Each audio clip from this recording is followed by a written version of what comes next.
Lucia, BB2K Airsoft Channel. Ich bin absolut happy, denn ich bin auf dem Weg zur Firma Gunpoint nach Anklam. Das ist in der Nähe von der Insel Usedom. Und ihr wisst, ich fahre immer gerne weit, wenn es sich lohnt. Und heute soll es sich mächtig lohnen. Ich schaue mir mit euch zusammen den Prototypen an von dem kommenden FAMAS F1 Gas Blowback Gewehr. So genial, dass dieser Exot es als Gas Blowback Gewehr schafft. Ja, und das Tolle, dieser Prototyp soll so weit fertig sein, dass er sogar schussfähig ist und man schon eine ganze Menge zeigen kann. Ich würde sagen, ich rede nicht mehr so viel. Ihr zieht euch jetzt den Trailer rein. Ich fahre noch ein bisschen weiter und dann sehen wir uns direkt bei Gunpoint und dann geht's los.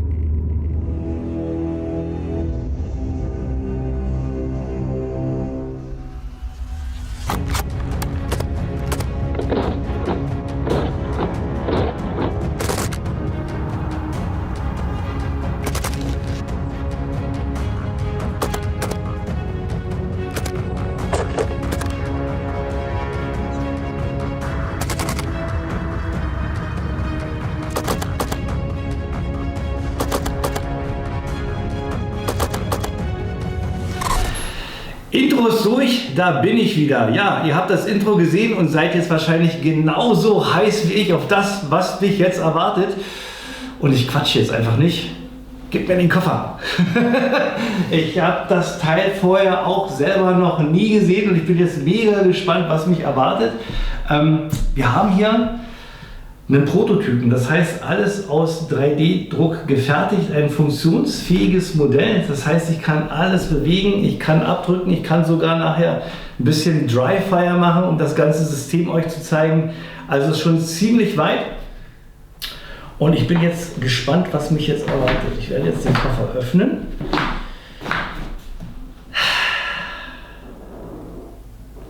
Jetzt müsste es hier so leuchten, als würde man so einen Schatz aufmachen. Kriegt euch das an, das ist ja unvorstellbar. Sieht doch schon eigentlich fertig aus, oder? Das ist 3D-Druck. Jetzt zieht euch das rein. Ich denke mal, die FAMAS kennt jeder, ne? Hat ja auch den Spitznamen die Trompete oder französisch, ich hoffe, ich sage es jetzt richtig, Clairon, Signalhorn, wenn man sich das mal so anguckt. Ist, glaube ich, auch die einzige Trompete, auf der man nicht blasen sollte. Das macht man nur einmal. Aber ein sehr, sehr spezielles Design. Und nur kurz zur Geschichte, bevor ich jetzt hier auf die Airsoft-Replik eingehe. Die Zeit muss ich mir nehmen. Französisches Sturmgewehr, Bullpup-Bauweise, produziert von 1977 bis 2017. Wurde dann abgelöst durch das Heckler & Koch HK416. Es ist das erste in Massen produzierte Bullpup-Sturmgewehr fürs Militär. Kurz danach kam dann die Steyr-AUG aus Österreich. Ist eigentlich ein ziemlich einfach gehaltenes Gewehr, was aber viele kleine Spezialitäten, Details und Feinheiten hat, die man erst dann mitkriegt, wenn man sich mehr mit dem Gewehr beschäftigt. Das machen wir auch heute. Ich bin gespannt, ob das, was ich so im Kopf habe, ob ich das hier auch schon beim Prototypen wiederfinde. Ich würde mal den ersten Test machen, damit ich es ein bisschen leichter habe, euch was zu erzählen. Ich werde mal das Zweibein ausprobieren. Funktioniert schon mal bestens. So. Und dann fangen wir nämlich mit der Airsoft an. Was habe ich hier auf dem Tisch? Wie gesagt, ich habe hier ein Gas Blowback FAMAS F1 in meinen Händen. Die Idee ist entstanden damals 2021 bei der Firma Gunpoint, also mittendrin in der Corona-Zeit haben die sich gedacht, was machen wir mal? Die wollten mal ein exklusives Airsoft-Modell rausbringen, was wirklich sehr nah ans Original rangeht, so weit es geht. Klar, muss ein bisschen Airsoft-Technik noch mit rein, aber das soll auf jeden Fall viele, viele Leute ansprechen, also nicht nur den Airsoft-Spieler, sondern auch den Airsoft-Sammler oder auch den Deko-Sammler, der es jetzt auch immer schwieriger hat, an einem Dekomodell heranzukommen. Und das Teil ist jetzt für mich ein absolutes Highlight. Werden wir ja wahrscheinlich erst 2023 in den Händen halten. Ist aber schon so ein Prototyp, wie gesagt, der schon funktioniert und wird dann auch, denke ich mal, dieses Jahr in Produktion gehen. Ja, also ich kriege einen dicken, yeah. Das heißt, es sieht sehr, sehr, sehr gut aus. Der Preis wird so zwischen 800 und 900 Euro liegen, kann natürlich höher, niedriger sein, das wissen wir noch nicht. Aber so in dem Spielraum könnte sich das Gewehr bewegen. Ja, wer baut das Teil? Also Gunpoint hatte die Idee gehabt und die haben sich ja, eine Airsoft-Schmiede, ich werde sie wirklich mal jetzt Schmiede sagen, ausgesucht, die auch gleich Feuer und Flamme war. Northeast Airsoft, ja, die werden diese FAMAS bauen, bekannt durch die Sten und jetzt neu durch die MP2A1 Uzi. Also die bauen echt hochwertige Airsoft-Repliken, die wirklich ganz nah ans Original rangehen. Ist schon so ein kleines Geheimnis unter den Airsoft-Jüngern, gerade unter den Sammlern. Also Northeast versteht wirklich ihr Handwerk. Und ich muss ehrlich sagen, als ich das gehört habe, dass Northeast dieses Ding baut, war ich schon noch mehr Feuer und Flamme, wie es jetzt schon bin. Ich sehe nur den Prototypen und bin hin und weg. Alles klar. Was fehlt noch? Ja, wir haben den Produzenten Northeast. Gunpoint hatte die Idee, aber was wäre eine FAMAS ohne Lizenzen? Ja, die Lizenz hat die Firma Cybergun inne, beziehungsweise Gunpoint hat bei Cybergun angefragt. Wie sieht's aus? Cybergun hat gesagt, jo, super coole Sache, Gas Blowback, FAMAS, genau unser Ding. Und hat jetzt noch die Lizenz dazu spendiert. Das heißt, wir haben ja wirklich alles, was der Airsoft-Sammler braucht. Ich würde sagen, jetzt habe ich genug gequatscht. Jetzt gehen wir mal ein bisschen mehr ran und ziehen uns das Baby mir von vorne bis nach hinten durch. Ich gehe auf alle Details ein und dann werden wir gleich mal danach schauen, ob wir das auch noch fett zerlegen können. Fangen wir vorne an bei der Mündungsfeuerbremse. Die sieht so aus und hat als kleine Besonderheit hier oben diese kleine Kerbe, die hat die Northeast-Variante auch, denn die Kerbe ist dazu da, dass man das Bajonett hier schön arretieren kann. Und das Coole ist, ein Original-Bajonett passt jetzt hier auch ran. Aber was noch viel, viel cooler ist, Gunpoint hat ein Bajonett in Auftrag gegeben mit einem Gummibajonett sozusagen, dass man das auch beim Airsoft-Spiel hier schön aufpflanzen kann. Und das gibt der FAMAS hier nochmal den letzten Touch, finde ich absolut genial, dass Gunpoint daran gedacht hat. Absolut schon mal den Daumen hoch. Wenn wir jetzt hier vorne sind, kommen wir zu einem ganz markanten Teil, das ist hier der Lauf. Schaut euch mal hier diese Rifflung an. Das sind die Einstellraster für die Gewehrgranate. Bei dem Endprodukt haben wir hier obendrauf auch Markierungen von 50 bis 150 Metern. Dann kann man hier mit diesem Einstellring, wenn man hier den Knopf drückt, geht jetzt bei dem Prototypen leider nicht, kann ich jetzt hier drauf drücken, wird aber beim Endprodukt so sein und dann kann ich hier die Entfernung mir hier einstellen, indem ich das an der Stelle loslasse. Dann kommt hier die Gewehrgranate raus und los geht's. Weil wir bei der Gewehrgranate sind, auch wie beim Original haben wir hier bei dem Airsoft-Nachbau die Möglichkeit, die Visierung für die Gewehrgranate zu nutzen. Die befindet sich hier unterhalb des Tragebügels. Das ist hier dieses kleine Ding. Das kann man entweder nach rechts ausschwenken oder nach links ausschwenken. Und hier auch nochmal in zwei Positionen. Erste Position, zweite Position. Es sind zwei Positionen, weil es für die FAMAS zwei Typen von Gewehrgranaten gibt. Je nachdem, was man denn da nutzt, kann ich jetzt das FAMAS nehmen. Und zwar hält man das seitlich. Ich stelle mal hier eine andere Visierung ein und dann kann ich das so halten und ziele jetzt hier über ein ganz kleines Kim und Korn. Ich denke mal, das werde ich nachher mit dem Handy nochmal einfangen, damit ihr das sehen könnt. Kann ich dann so zielen, dann kommt hier Kartuschenmunition rein, dann drücke ich ab und dann fliegt die Gewehrgranate. Richtig cooles Feature. Hat hier die erste Variante von Northeast auch so, feiere ich total ab. Ich liebe kleine Details. Ja, das macht so eine Airsoft-Replik aus. Weiter geht's. Zweibein hatte ich euch ja schon gezeigt. Hat zwei Positionen, wird aus Stahl bestehen. Durchziehen kann ich das wieder einrasten lassen. Sitzt auch hervorragend. Draufdrücken, geht es wieder in diese Position. Und ich denke, man kann bestimmt das Zweibein auch entfernen. Das Original hat dieses Feature. Ich gucke gleich mal, ob das hier bei dem Nachbau auch funktioniert. Da muss ich hier wieder ziehen, nach oben. Und jetzt müsste ich es eigentlich, ja, es ist geil. Ich kann es abziehen, finde ich ja absolut mega. Ja, rauf machen wird es ein bisschen schwer, muss ich wieder drauf machen. So, ein bisschen ziehen. Ja, genau. Dann wieder einrasten lassen und dann haben wir es. So, nächstes Teil. Sehr, sehr cool. Die Visierung. Die befindet sich hier im Inneren von dem Tragebügel. Da haben wir hier nochmal so einen Blendschutz. Wenn ich das hier mal so halte, kann man das gut sehen. Ja. Und hier haben wir eine ganz interessante Visierung. Wir haben einmal hinten eine Lochkimme. Das ist hier dieses Teil. Kann man hier aufklappen. Und zwar jetzt mal so.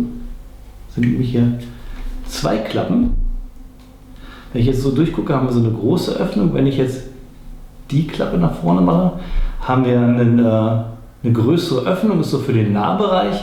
Wenn ich Weitentfernungen bekämpfen will, klappe ich das hier auf, nehme die hintere Visierung, klappe die vor und jetzt habe ich ein kleineres Loch. Das ist also für das präzisere Schießen.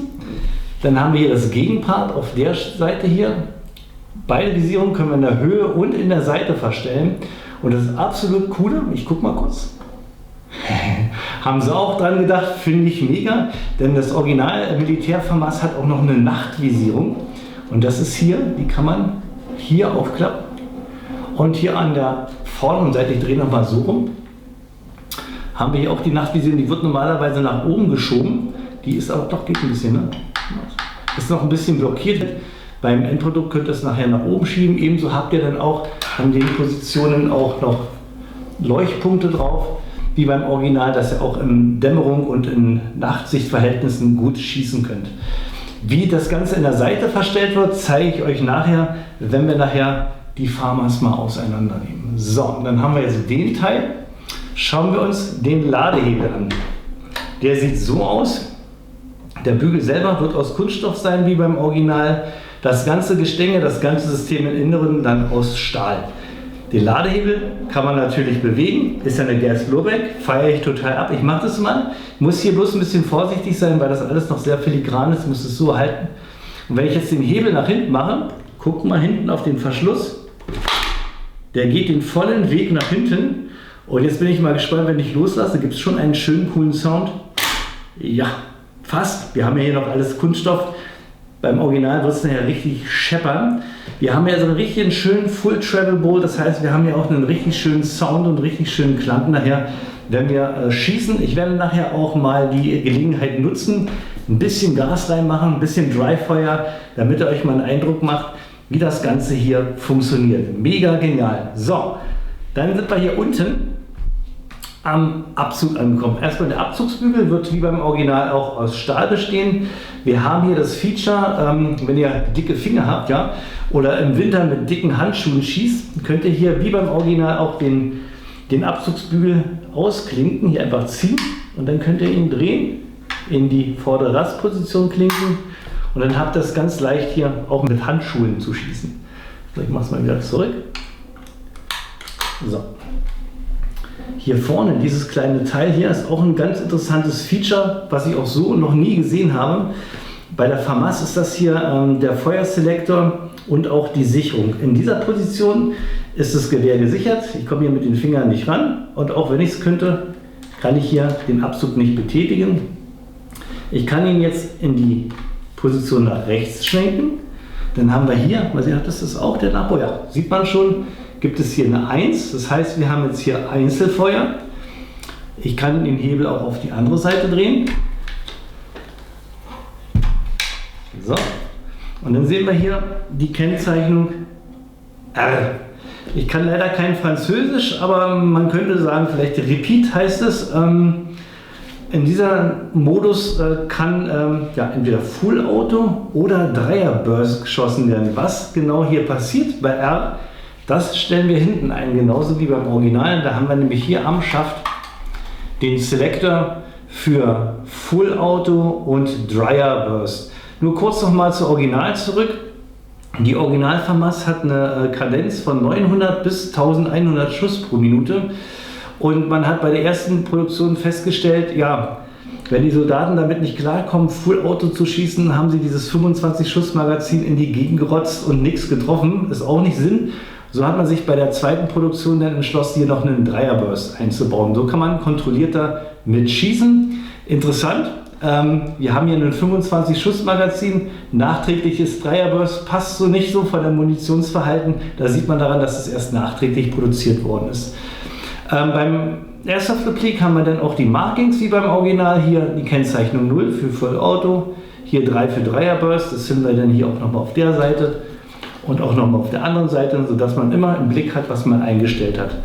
Ja, zum Einstellen einfach drehen und dann hat man seine Position gewählt.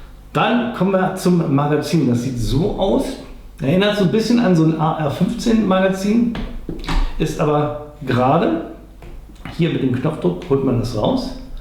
Und das Faszinierende bei dem Magazin, das ist alles 3D-Druck. Das ist aber Metall 3D-Druck, fässt sich schon richtig gut an. Man kann sogar Gas einfüllen in diesen Prototypen und es funktioniert. Wir haben hier eine Kapazität von 25 Schuss. Beim Original FAMAS wurde dieses Magazin als Einwegmagazin konzipiert, heißt also Magazin alle wegschmeißen, neues rein. Ist bei den Nachbau von Northeast zum Glück nicht so, denn Gasmagazine, ihr wisst selber, kosten eine ganze Menge Geld. Obwohl, das finde ich jetzt schon mal positiv, ich habe ja schon den Preis für das Ersatzmagazin, 55 €, ist wirklich eine richtig gute Ansage. Wenn man das mal mit den anderen Herstellern vergleicht, die sind weitaus teurer, da sind 55 €, kann man schon sagen, ein Sportpreis. Aber trotzdem kein Grund, die einfach wegzuschmeißen, wenn das Gas alle ist. So, ich stecke es mal wieder rein. Hinten haben wir schon gesagt, ist der Selektor. Dann haben wir hier die Wangenauflage. Und auf der anderen Seite haben wir das Fenster, wo die Patrone normalerweise ausgeworfen wird. Das Original FAMAS hat die Möglichkeit, dass man ja auch von Rechtsschütze auf Linksschütze wechseln kann. Das ist auch sehr wichtig, besonders beim Bullpup-Gewehr. Denn wenn ich jetzt mal als Linkshänder jetzt das Bullpup in den Anschlag nehme, ihr seht genau, was dann das Problem ist. Dann bekomme ich nämlich die ganzen Patronen in die Fresse und habe dann so einen Mund wie ein Eichhörnchen und tut auch noch ganz schön weh. Und damit das nicht passiert, kann ich die Wangenauflage abklemmen und auf der anderen Seite wieder dran machen. Dann haben wir hier nochmal am Ende nochmal eine Gewehrriemenaufnahme und hier haben wir auch nochmal eine Gewehrriemenaufnahme. So, und jetzt nehme ich es noch mal kurz in die Hand, bevor wir es auseinandernehmen. Guckt euch das mal an. Wir haben hier wirklich ein richtig schönes, kompaktes Gewehr mit einer Länge, ich glaube, von 75 cm. Und wenn man das mal vergleicht, wie gesagt, 1977 kam das in den Einsatz. Da war bei uns das G3 angesagt. Und das ist wesentlich länger. Ich halte hier mal das Gewehr so und dann blende ich euch mal hier unten, hier oben nochmal das G3 rein, damit ihr sehen könnt, was es für ein Längenunterschied ist. Und das Tolle beim Bullpup, wir haben ja keinen Verlust von der Lauflänge. Der Lauf fängt hier an und geht hier den ganzen Weg. Ich habe also die ganze Präzision weiterhin, obwohl ich hier ein kompaktes Gewehr habe. Und das ist halt super easy im Dschungel im Einsatz oder urbane Umgebung. Hier bleibt man nirgendwo mit dem Lauf hängen oder Fahrzeugbesatzung, Hubschrauber, alles kein Ding. Wir haben hier eine schöne, kompakte Geschichte. So, ich quatsche schon wieder zu viel, ne? Ich würde sagen, wir nehmen jetzt mal das Gewehr auseinander und ich bin gespannt, ob man das genauso zerlegen kann wie das Original. Halt! Da sieht man wieder, dass ich unvorbereitet bin. Ich muss euch noch was zeigen. Und das ist hier der Griff. Ein spannendes, ne? Das ist halt so ein Griff, wie man es von der FAMAS kennt. Schön griffig hier mit den Fingerrillen. Der Griff hat auch noch so eine kleine Accessoire-Box. Das hat natürlich der Nachbau hier auch. Braucht er hier vorne nur Klappen. Und normalerweise in meinen Videos kommt jetzt hier immer ein Teebeutel raus. Diesmal nicht. Da kommt noch was viel Besseres raus. Und zwar, schaut euch das mal an. Das ist das Original Ölfläschchen, was bei der FAMAS mit dabei ist. Und das Tolle ist, so ein Originalfläschchen eigentlich zu kaufen, ist ziemlich schwer. Aber Gunpoint hat es geschafft, den Hersteller von diesen Ölfläschchen anzuhauen und für die Airsoft FAMAS nochmal so eine Fläschchen nachzuproduzieren. Die Teile könnt ihr, wenn ihr unbedingt so ein Fläschchen haben wollt, dann später kaufen und hier schön verstauen. Da wird dann natürlich kein Öl drin sein, sondern Silikon. Aber das ist wieder das, was ich am Anfang sagte. Hier steckt echt viel Liebe ins Detail. Und dieses Ölfläschchen, das ist sozusagen die Kirsche auf der Sahne. So, und jetzt bauen wir es aber auseinander. Zunächst nehmen wir das Magazin raus, legen es zur Seite und dann haben wir hier am Tragegriff hier hinten diesen Pin, den brauchen wir nur reindrücken. So. Und auf der anderen Seite könnt ihr den rausziehen. Wie gesagt, es ist jetzt alles genauso wie beim Original. Ich feiere das mega ab. Dann den Tragegriff ein Stück nach vorne schieben und dann könnt ihr den schon abheben. So sieht er aus. Für den Verrückten, ja, wer überhaupt da rankommt, wenn ihr einen Original-Tragegriff irgendwo kriegt, der passt. Absolut der Hammer. Aber ich denke mal, braucht er nicht. Das sieht hier schon so genial aus. Da braucht ihr euch um sowas gar nicht zu kümmern. So, und jetzt haben wir hier, bevor wir weiterbauen, sehen wir schon mal so ein Stück vom Innenleben. Denn das Tolle jetzt hier bei dem Nachbau ist, das Original hat einen freischwingenden Lauf. Das heißt, der Lauf ist ja nur am Receiver dran und nichts weiter von dem Gewehr berührt hier den Lauf, um ihn nicht zum Beispiel zu verziehen. Wenn ich jetzt hier ein Zweibein drauf hatte und lehne mich da voll rein, kann es natürlich passieren, dass ich den Lauf ein bisschen verziehe. Auch das hat hier Northeast perfekt nachgebaut. Die Visierung hier, das ganze Gestänge zum Ladehebel, das sitzt hier alles hier an diesem dickeren Rohr. Ich weiß nicht, ob man das gut sehen kann. Das ist wie so ein Röhrchen und in dem Röhrchen liegt jetzt hier der Lauf drin und berührt hier rein gar nichts. Das Einzige, was am Lauf montiert ist, ist hier die Visierung. Und weil wir gerade bei der Visierung sind, zeige ich euch auch nochmal, dass man das Ganze schön in der Höhe und in der Seite verstellen kann. Hier hinten haben wir so ein Drehrädchen, da kommen natürlich auch noch die ganzen Markings rein und ich bin mir nicht mehr sicher, ich glaube hier kann man einstellen von 400, 500, 600 Metern, einfach hier drehen. Dann könnt ihr das Ganze, sieht man das vielleicht sogar, oh geht sogar, genial, seht ihr das, wie das sich hier verstellt? Ja, könnt ihr hier die Höhe verstellen und auf der anderen Seite könnt ihr die Seitenjustierung machen. Da habt ihr hier dieses kleine Dreieck, könnt ihr hier runterdrücken und dann könnt ihr hier mit dem Teil hier das Ganze noch in der Seite verstellen. Und das Ganze haben wir hier auch nochmal auf der, Moment, muss ich mal gucken, hier ist es, ne? Ja. Habt ihr hier auf der anderen Seite hier auch nochmal die Möglichkeit für die Verstellung. Also viele kleine Details, die eigentlich nicht sein müssten für den Airsoft-Spieler, aber für den Sammler absolut wichtig sind. Und hier hat Gunpoint bzw. Northeast wirklich an alles gedacht. Aber wir sind jetzt hier immer noch am Auseinandernehmen. Gucken wir uns jetzt mal an, wie wir den Schaft hier wegkriegen. Da haben wir hier auch nochmal diesen Pin, den müssen wir nur reindrücken. Wenn es ein bisschen schwieriger geht, könnt ihr den anderen Pin nehmen zum Gegendrücken. Ja. Und wie gesagt, für so einen 3D-Prototypen kann man hier wirklich schon eine ganze Menge machen. Abziehen, so und dann einfach nach hinten wegschieben. Ich glaube, ich schaffe das mal sehen. So, und so sieht das Ganze aus. Gucken wir uns das Ganze noch mal ein bisschen genauer an. Ich hatte euch ja gesagt, wir haben jetzt hier diese Wangenauflage. Die können wir jetzt auch umstecken auf den Linksschützenbetrieb. Dazu einfach abklappen, auf der anderen Seite hier wieder einhaken und einrasten lassen. Fertig. Weiter geht's.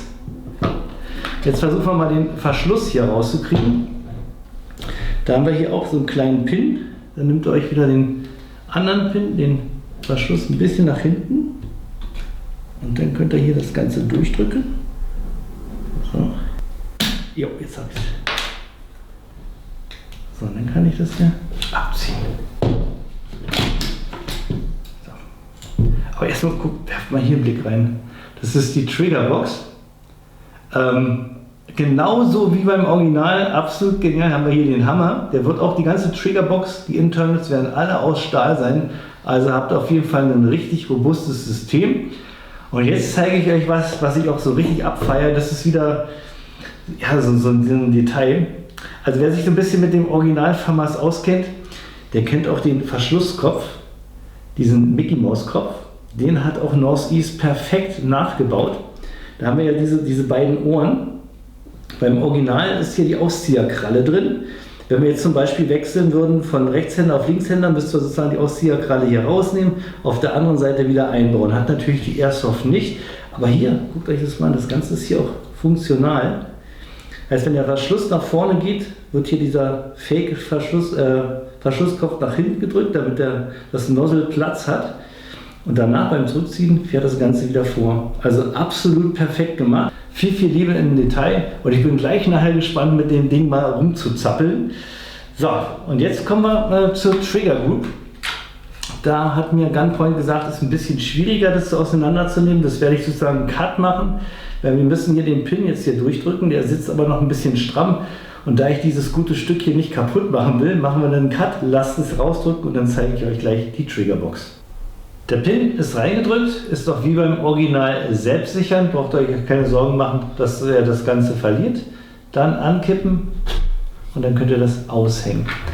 So, und jetzt schaut euch mal diese Triggerbox an. Die nehme ich jetzt nicht weiter auseinander, weil wie gesagt, nachher mache ich das für euch, wenn dann das Original da ist. Aber ihr seht schon in diesem 3D-Druckmodell, wir haben hier schon Stahlteile verbaut und wie voll diese Trigger Group ist. Weil die muss ja jetzt die ganze Geschichte handeln mit dem Full Auto und mit den Dreierburst. In Deutschland werden wir natürlich nur Semi-Oni haben, aber man hat mir versprochen, dass es von außen so aussieht. Also ihr könnt von außen hier rumdrehen, machen und tun, werdet aber natürlich nur Semi-Oni haben. Ja, alle anderen außer wir dürfen dann Full Auto und Dreier-Burst haben. Aber echt, guckt euch das an. Ist das richtig cool? So, ich denke mal, jetzt haben wir fast alles. Was noch interessant ist, Nozzle fällt mir gerade ein. Muss ich nochmal drauf zurückgehen. Wir haben hier keinen Endpass, ist nicht geplant. Es ist aber geplant, dass es unterschiedliche Nozzle-Typen zu kaufen gibt, damit ihr unterschiedliche Stärken habt. Jetzt, soweit ich das jetzt im Kopf habe, für Deutschland wird die jetzt 1,6 Joule haben. Genau, nicht, dass ich was Falsches sage.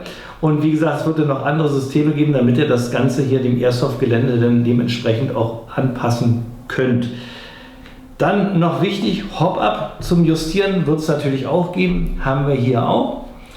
Ist hier dieses kleine Drehrädchen, könnt ihr also bequem das Hop-Up steigern oder verringern. Das Ganze wird jetzt auch farbig mit Markierungen sein, sodass ihr für euch, wenn ihr mal verschiedene Hop-Up-Positionen habt, zum Beispiel verschiedene Bibi-Stärken, dass ihr euch das so einstellen kann.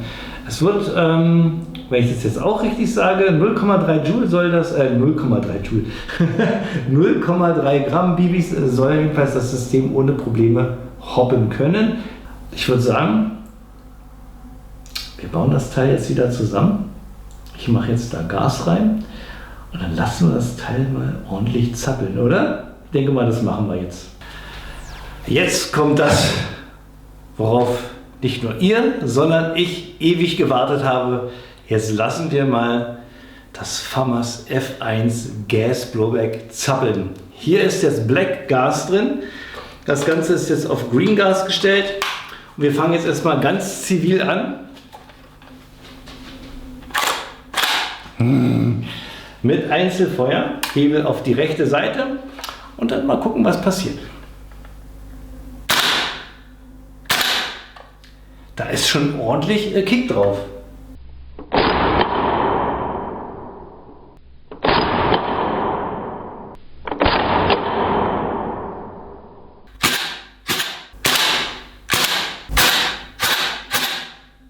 So, und ich denke mal, jetzt schalten wir mal um auf Repeat und ich habe den Hebel hier auf Dreierburst. Jetzt machen wir mal den Dreierburst.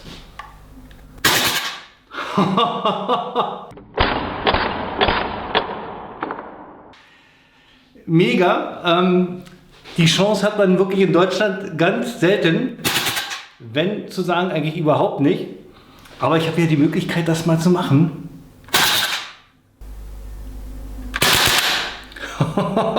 Achtet mal hier auf den Ladehebel, wie schön der sich mitbewegt. Mega genial. Aber jetzt würde ich sagen, nutzen wir die Chance. Hebel auf Full Auto. Und ich drehe nochmal um, damit ihr den Verschluss auch nochmal sehen könnt.